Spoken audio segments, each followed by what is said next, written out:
इस देश स्वतंत्र भारत में लोकतंत्र का गला घोंटने का प्रयास हुआ था, तब कोई और नहीं, लोकनायक जयप्रकाश नारायण जी के नेतृत्व में पूरे देश के अंदर आंदोलन चला था और लोकतंत्र को बचाने का कार्य किया था।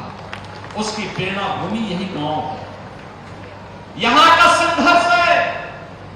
इस संघर्ष मां गंगा की प्रेरणा से प्राप्त हुआ, मां सरयू की प्रेरणा से प्राप्त हुआ और उस संघर्ष का परिणाम है जो कभी देश की आजादी के लिए मंगल पांडे ने बैरकपुर के क्रांति के माध्यम से आगे बढ़ाने का कार्य किया था, जिसे आजादी की लड़ाई में चित्तू पांडे ने आगे बढ़ाने का कार्य किया था, जिसे जब लोकतंत्र का गला घोंटने का कार्य हो रहा था उस समय एक नया संजीवनी देने का कार्य लोकनायक ने किया था और जिसे अपनी बेबाक भाषणों के माध्यम से स्वर्गीय चंद्रशेखर जी ने जो नई दिशा दी थी, आज वही नई दिशा देने के लिए इसी माटी के लाल राज्यसभा के माननीय उपसभापति श्री हरिवंश सिंह जी की प्रेरणा से हम सब इस गांव में आए हैं। इस गांव को नजदीक से देखने का अवसर प्राप्त हुआ है,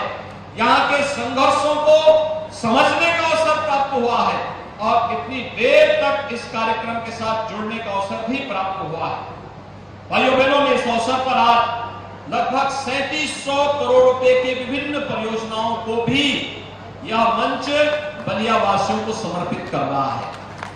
मैं आप सबको इसके लिए बधाई देता हूं। देखिए, हमारे जो जनप्रतिनिधिगण हैं, माननीय सांसद, माननीय विधायक, मंत्रीगण, ये लोग कितनी मेहनत करते हैं, एक योजना को आपके जनपद में लेके आते हैं, विकास की प्रक्रिया के साथ जनपद को जोड़ते हैं। कहीं सड़क की परियोजना जुड़ेगी, कहीं पेयजल की परियोजना जुड़ेगी, कहीं हॉस्पिटल की जुड़ेगी, कहीं टेक्निकल एजुकेशन की जुड़ेगी, कहीं शिक्षा की जुड़ेगी, कहीं रोजगार की जुड़ेगी और ये समग्र विकास की जो योजनाएं आगे बढ़ रही हैं, आज बलिया उसके साथ जुड़ रहा है।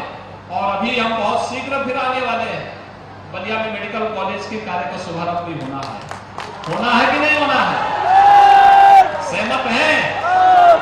और मुझे लगता है कि वह कार्य भी बहुत शीघ्र प्रारंभ होगा। भाइयों बहनों, आज के इस अवसर पर मैं आपको इन सभी योजनाओं को एक बार हृदय से बधाई देता हूं।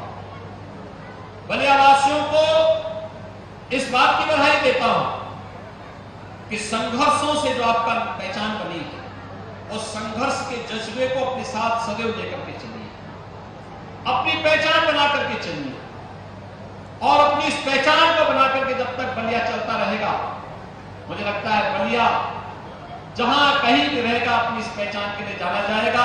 मैं एक बार फिर से संत सेवादास जी की स्मृतियों को प्रणाम करता हूं, लोकनायक जयप्रकाश जी, उनकी सहधर्मणी श्रीमती प्रभावती देवी जी को, उनकी स्मृतियों को भी प्रणाम करता हूं। इस अवसर पर मैं भारत के पूर्व प्रधानमंत्री स्वर्गीय चंद्रशेखर जी के द्वारा किए गए संघर्षों को भी प्रणाम करते हुए बलिया के उन सभी सपूतों को जिन्होंने आजादी की लड़ाई में, आजादी की लड़ाई के बाद भारत की समृद्धि में अपना योगदान दिया है, उन सब की स्मृतियों को प्रणाम करते हुए आप सबके प्रति अपनी शुभकामनाएं देता हूं और विश्वास करता हूं आप सब डबल इंजन सरकार के विकास की इस प्रक्रिया के साथ जुड़ेंगे। आप सबके प्रति मेरी शुभकामनाएं। धन्यवाद। जय हिंद।